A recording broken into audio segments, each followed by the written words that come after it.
नमस्कार और स्वागत है। आज हम एक ऐसी कहानी पर नजर डाल रहे हैं जो अर्जेंटीना से आ रही है और ये थोड़ी कह सकते हैं उलझी हुई है। वहाँ के राष्ट्रपति जेवियर माइली के लिए ये वक्त किसी अग्नि परीक्षा से कम नहीं लग रहा है, ऐसा सुनने में आ रहा है। हाँ बिल्कुल, स्थिति काफी दिलचस्प है वहाँ। देखिए, एक तरफ तो अर्जेंटीना में अहम विधायी चुनाव होने वाले हैं, दूसरी तरफ उनकी करेंसी पेसो एकदम गोता लगा गई है, बिल्कुल रिकॉर्ड निचले स्तर पर चली गई है। और कहानी में एक और बड़ा मोड़ ये है कि अमेरिका ने 20 अरब डॉलर की मदद का वादा तो किया है, लेकिन सुनने में आया है कि उसे माइली की चुनावी जीत से जोड़ दिया है। ये थोड़ा अजीब नहीं है? हाँ, ये पहलू काफी असाधारण है, इस पर बात करेंगे। तो आज इसी गुत्थी को सुलझाने की कोशिश करेंगे, समझने की कोशिश करते हैं कि आखिर ये माइली के लिए इतनी बड़ी चुनौती क्यों बन गई है।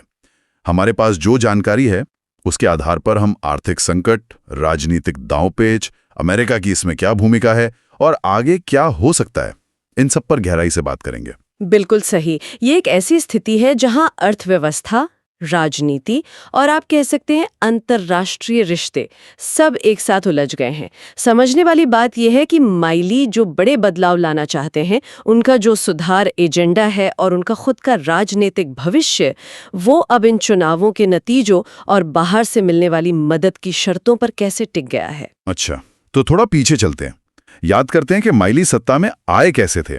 मतलब अर्जेंटीना में लोग पुरानी राजनीति से काफी तंग आ चुके थे शायद। हाँ बिल्कुल, महंगाई बहुत ज्यादा थी, अस्थिरता का माहौल था। और उसी माहौल में माइली एक बाहरी चेहरे के तौर पर उभरे, जिसने सब कुछ बदलने का वादा किया। हाँ, और उनका एजेंडा बिल्कुल साफ था, सरकारी खर्च में भारी कटौती करनी है।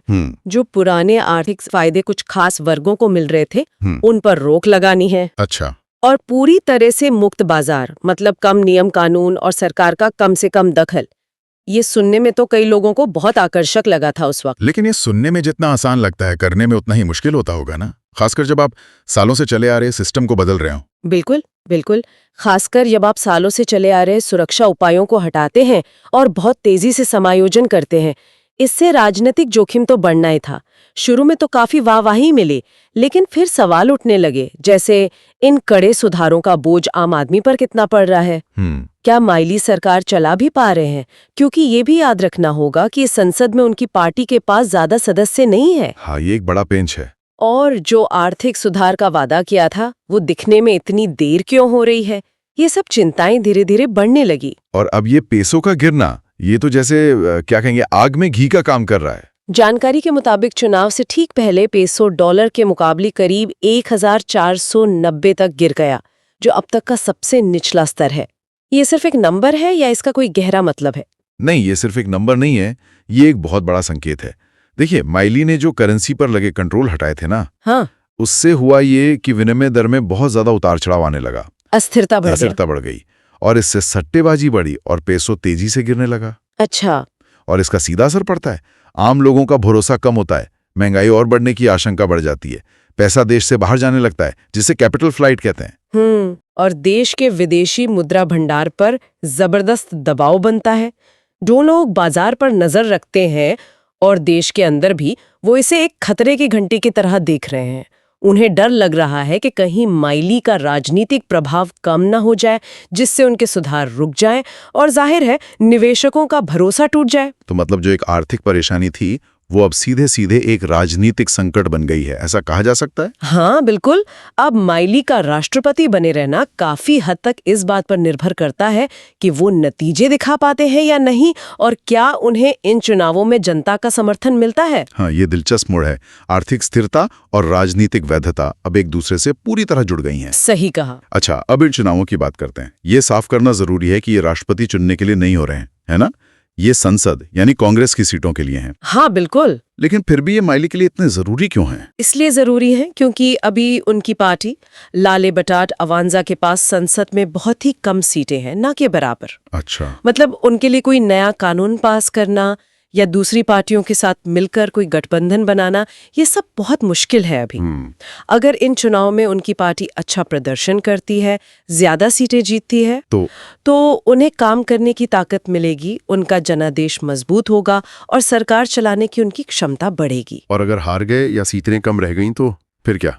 तो फिर उनका एजेंडा ठप पड़ सकता है, विपक्ष और ज्यादा मजबूत हो जाएगा, उन्हें घेर लेगा और हो सकता है कि राजनीतिक हवा उनके खिलाफ बहने लगे, जिससे चीजें और मुश्किल हो जाएं। इसके अलावा इन चुनावों को न सिर्फ देश में बल्कि अंतर्राष्ट्रीय स्तर पर भी एक तरह से माइली के सुधारों और उनकी विदेश नीति, खासकर अमेरिका से उनके रिश्तों पर एक जनमत संग्रह की तरह देखा जा रहा है। विपक्ष भी यही मुद्दा उठा रहा है कि देश माइली के इस प्रयोग का खतरा मोल नहीं ले सकता। और इसी बीच एंट्री होती है अमेरिका की। ये भी कहानी का एक बहुत अहम हिस्सा बन गया है। जानकारी ये है कि अमेरिका ने अर्जेंटीना की मदद के लिए $20 अरब की करेंसी स्वैप यानी मुद्रा की अदला बदली की व्यवस्था का ऐलान किया है। इसका मकसद है अर्जेंटीना के पास विदेशी मुद्रा बढ़ाना और गिरते पैसों को संभालना, यही ना? हाँ, मकसद तो यही बताया जा रहा है, लेकिन इसमें सबसे चौंकाने वाली बात वो शर्त है जो अमेरिका ने लगाई है। जैसा आपने शुरू में कहा, सूत्रों के हवाले से खबर है कि अमेरिका ने साफ तौर पर कहा है कि आगे मदद मिलेगी या नहीं, ये इस बात पर निर्भर करेगा कि माइली चुनाव में कैसा प्रदर्शन करते हैं। क्या सच में? खुलकर कहाँ है? हाँ, एक बयान में कहा गया है और ये कोट किया गया है, हमें ये करने की जरूरत नहीं है, चुनाव बहुत जल्द आ रहा है, हमारी मंजूरी कुछ हद तक इस बात पर निर्भर करती है कि चुनाव कौन जीतता है। ये तो बड़ी ही अजीब बात है। मतलब एक देश की आर्थिक मदद को सीधे सीधे वहां के घरेलू चुनाव के नतीजों से जोड़ देना, ये तो सीधा दखलंदाजी जैसा नहीं लगता? हाँ, ये बहुत असाधारण है। आमतौर पर ऐसी बातें पर्दे के पीछे होती हैं, अगर होती भी हैं तो खुलकर शायद ही कभी कही जाती हैं। इस एक शर्त ने पूरी स्थिति बदल दी है। जो एक आर्थिक मदद लग रही थी, वो अब एक तरह से राजनीतिक हथियार बन गई है। अब माइली को अमेरिका से मदद मिलेगी या नहीं, ये इस पर निर्भर करता है कि वो अपने ही देश में कितने मजबूत साबित होते हैं। ये उनके लिए दोहरी चुनौती है। उन्हें घर में भी जीतना है ताकि बाहर से मदद मिलती रहे। तो असल में माइली एक दुधारी तलवार पर चल रहे हैं। मतलब सुधारों को आगे बढ़ाने के लिए उन्हें अमेरिका का पैसा चाहिए। हाँ, लेकिन पैसा मिलेगा या नहीं, ये इस पर टिका है कि उनके अपने लोग ही उन सुधारों को चुनावों में कितना समर्थन देते हैं। ये बाहरी मदद और घरेलू राजनीति का एक अजीब सा फंदा बन गया है। बिल्कुल यही स्थिति है, फंदे जैसी ही। तो चलिए अब थोड़ा समेटते हैं। जो जानकारी हमारे पास है उसके आधार पर ये माइली के लिए शायद अब तक की सबसे बड़ी राजनीतिक परीक्षा क्यों मानी जा रही है? क्या मुख्य कारण दिखते हैं? देखिए, कई कारण साफ नजर आते हैं। पहला तो है शासन करने की क्षमता का सवाल। जैसा हमने कहा, अगर संसद में उनके पास पर्याप्त समर्थन नहीं होगा तो वो अपने बड़े सुधार लागू कैसे करेंगे? हाँ, ये तो है। ये चुनाव उनके लिए एक मौका है कि वो दिखा सकें कि जनता उनके साथ है और उन्हें सिर्फ राष्ट्रपति के आदेशों के सहारे न रहना पड़े। उन्हें विधायी शक्ति चाहिए। ठीक है, पहला ये। दूसरा आर्थिक विश्वसनीयता। पेसों का गिरना और बाजार में जो बेचैनी है, वो ये सवाल खड़े करते हैं कि क्या माइली देश में स्थिरता ला सकते हैं? अगर चुनाव में अच्छी जीत मिलती है तो शायद निवेशकों का भरोसा कुछ बढ़े। लेकिन अगर नतीजा कमजोर रहा तो उन्हीं सुधारों पर सवाल उठेंगे जिनसे आर्थिक उम्मीदें बंधी हुई हैं। ये उनकी पूरी आर्थिक नीति की विश्वसनीयता का सवाल है। और तीसरा, ये अमेरिका वाला मामला, ये कैसे जुड़ता है? हाँ, तीसरा मुद्दा विदेश नीति और देश की संप्रभुता से जुड़ा है। देखिए, अमेरिकी मदद भले ही जरूरी लग रही हो, लेकिन ये जो शर्त लगाई गई है, इससे लोगों के मन में ये सवाल भी उठता है कि क्या देश अपनी आज़ादी खो रहा है? क्या हम बाहरी दबाव में आ रहे हैं? अगर लोगों को ये लगने लगा कि माइली वॉशिंगटन के इशारों पर चल रहे हैं, तो उनकी वो छवि जो एक दबंग और स्वतंत्र नेता की है, वो कमजोर पड़ सकती है। अच्छा, चौथा कारण क्या है? चौथा है सामाजिक प्रतिक्रिया।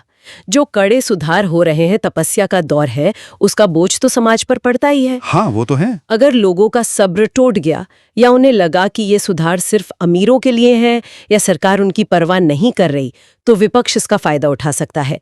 चुनाव में हार या बहुत कम अंतर से जीत विरोध को और हवा दे सकती है। सड़क में प्रदर्शन बढ़ सकते हैं। और आखिरी बात, कोई पांचों बिंदु? हाँ, और आखिर में ये उनकी अपनी कहानी, उनकी अपनी पहचान का सवाल है। माइली सत्ता में इसी वादे के साथ आए थे कि वो पुराने ढर्रे को तोड़ेंगे, एक नई अलग तरह की राजनीति लाएंगे। आउटसाइडर वाली छवि थी उनकी। अगर वो अब लड़खड़ाते हैं, अगर वो नतीजे नहीं दे पाते, तो उनके विरोधी यही कहेंगे कि ये प्रयोग तो शुरू से ही नाकाम होना था, ये अस्थिर था। एक जीत उनकी कहानी को मजबूती देगी, एक हार उसे पूरी तरह बदल देगी। ये उनकी वैधता का लिटमस टेस्ट है। ठीक है, तो मान लीजिए माइली चुनाव में जोरदार जीत हासिल करते हैं, तब क्या होगा? क्या उम्मीद की जा सकती है? तब संभावना ये है कि उनकी राजनीतिक ताकत बढ़ेगी, संसद में उनकी पकड़ मजबूत होगी, जिससे सुधारों को आगे बढ़ाना शायद आसान हो, बाजार शायद थोड़े स्थिर हों, पैसों को कुछ सहारा मिले। और अमेरिकी मदद? हाँ, और अमेरिका से मदद का रास्ता भी खुला रहेगा, शायद और मजबूत हो जाए। इससे दुनिया भर में ये संदेश जाएगा कि अर्जेंटीना बाजार केंद्रित सुधारों के लिए प्रतिबद्ध है और शायद और ज्यादा विदेशी निवेश भी आए। और अगर नतीजा उल्टा रहा, अगर माइलाई की पार्टी उम्मीद के मुताबिक प्रदर्शन नहीं कर पाई या सीटें गंवा दी, तो फिर हालात काफी गंभीर हो सकते हैं।